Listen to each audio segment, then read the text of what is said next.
વાત હવે ભરૂચની। ભરૂચ જિલ્લામાં અતિ ભારે વરસાદ ખાબક્યો। સર્વત્ર પાણી જ પાણી જોવા મળ્યું। અંકલેશ્વરમાં સતત વરસાદથી ખેતરો પાણી થઈ ગયા। અનેક ગામોમાં ખેતરોમાં વરસાદી પાણી જોવા મળ્યું। કપાસ, શાકભાજી સહિતના ઊભા પાકને ભારે નુકસાન થવાની શક્યતા છે। સતત વરસાદને પગલે પાક પર ગંભીર અસર જોવા મળી છે।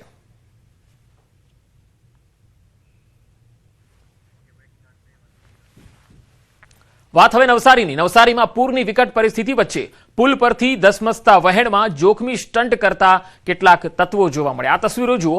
યુવાનો ખાડીના પાણીને સ્વિમિંગ પુલ સમજીને જોખમી કૂદકા મારતા હોવાનો વિડીયો સોશિયલ મીડિયામાં વાયરલ થઈ રહ્યો છે।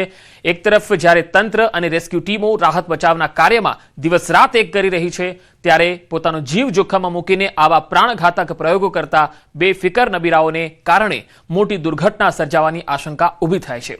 પૂરના પાણીમાં આવા સ્ટંટથી રેસ્ક્યુ ટીમોનું ભારણ વધવાની સાથે સ્થાનિકોમાં પણ ભારે રોષ જોવા મળી રહ્યો છે।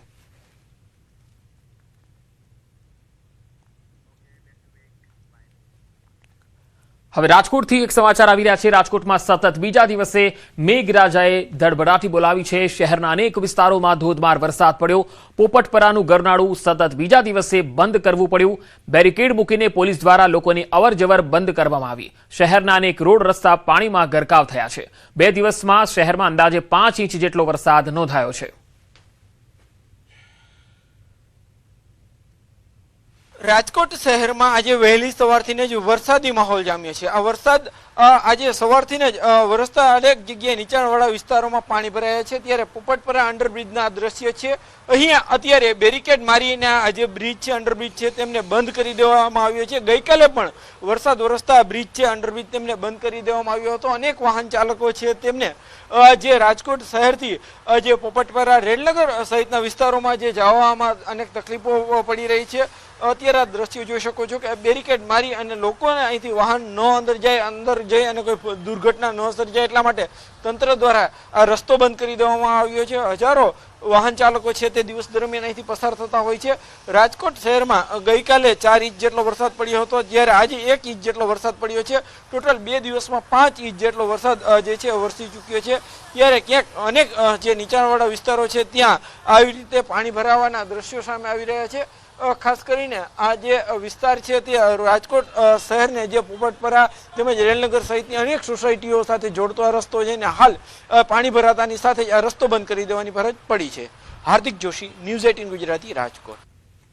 વાત હવે ચરોતર નગરી આણંદની। આણંદ જિલ્લાના તારાપુર તાલુકામાં 24 કલાકમાં વરસાદે તો વિરામ લીધો છે, પરંતુ હવે મેઘરાજાએ ફરીથી એન્ટ્રી કરી હોવાના અહેવાલ છે। તારાપુર મોટી ચોકડીથી બગોદરા રોડ ઉપર સાર્વત્રિક વરસાદ થયો છે। તારાપુર તાલુકાના વાળંદપુરા, ચાંગડા, કાનાવાડા, કસબારા, દુગારી, ખડા, રીંઝા, પચેગામ સહિતના જે ગામો છે ત્યાં ખેતરોમાં વરસાદી પાણી ફરી વળ્યા છે। ખેડૂતોના ડાંગરના ધરુને ભારે નુકસાન પહોંચ્યું છે।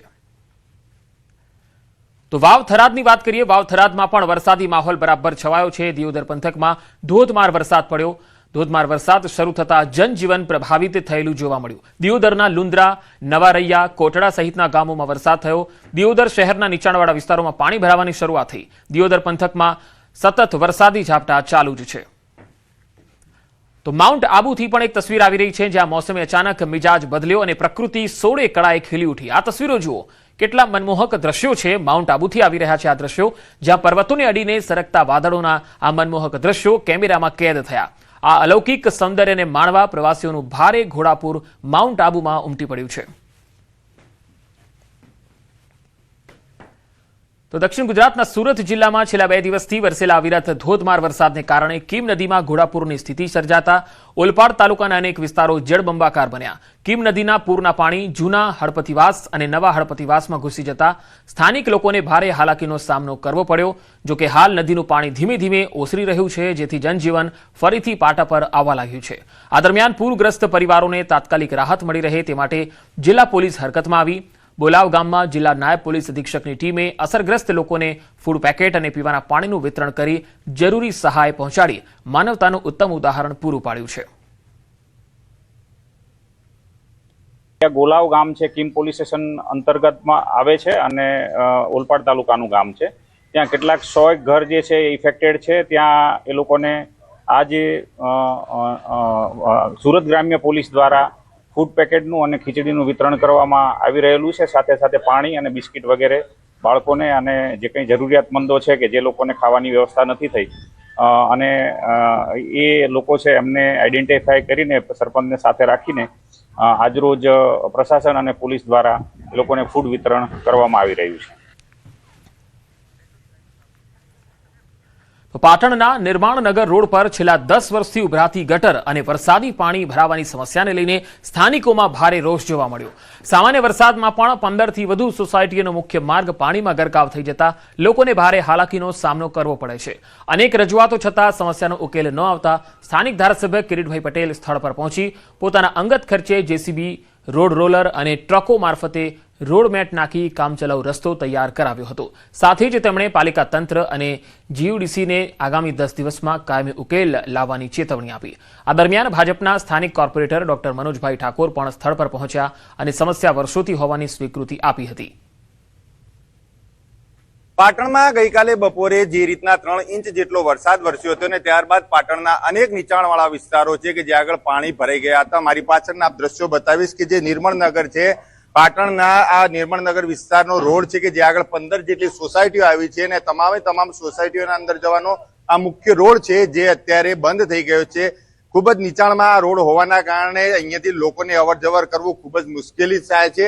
સ્વાભાવિક રીતે જે સ્કૂલે જતા બાળકો હોય છે તેમજ નોકરી ધંધે જતા લોકો અહીંયાથી અવર જવર કરી શકતા નથી.